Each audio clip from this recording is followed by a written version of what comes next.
beržo grybo čiagos, beieškant radome štai tokius darinius miške. Čia yra senovinės rūdos kasyklos. Jos va štai yra aptvertos. Tai aš jau pagalvojau, kad čia yra čiaga. Ir nusižengėm taisyklėm ir lindom čia va. Čia tokį gumbą radom va. Ir iš toli pasirodė čiaga, bet čia ne čiaga, tiesiog tas medžio gumbas. Bet užtat vis tiek va, tokie faini dalykai yra.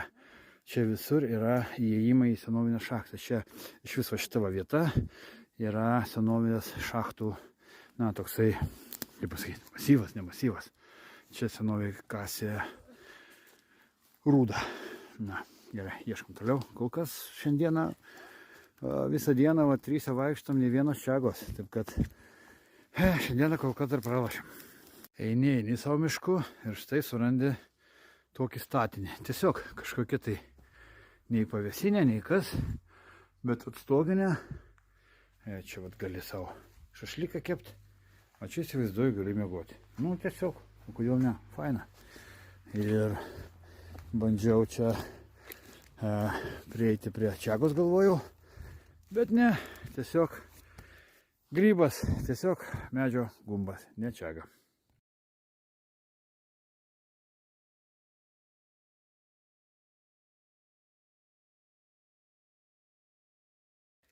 Everesto viršūnė pasiekė, kelios čiagos nuimtos, liko štai ten viršuje, virš jo galvos viena.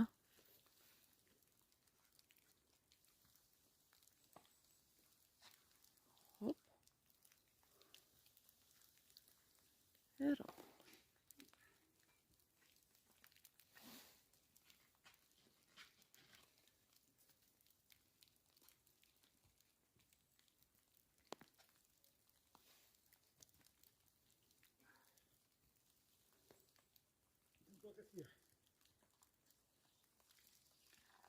štai, čiagos nuimtos tiek, kiek buvo ant šito kamieno. Bus lips į kitą. Štai, tokios čiagos. Na, Lenui beliko išlipti iš šito medžio, lipsim į kitą.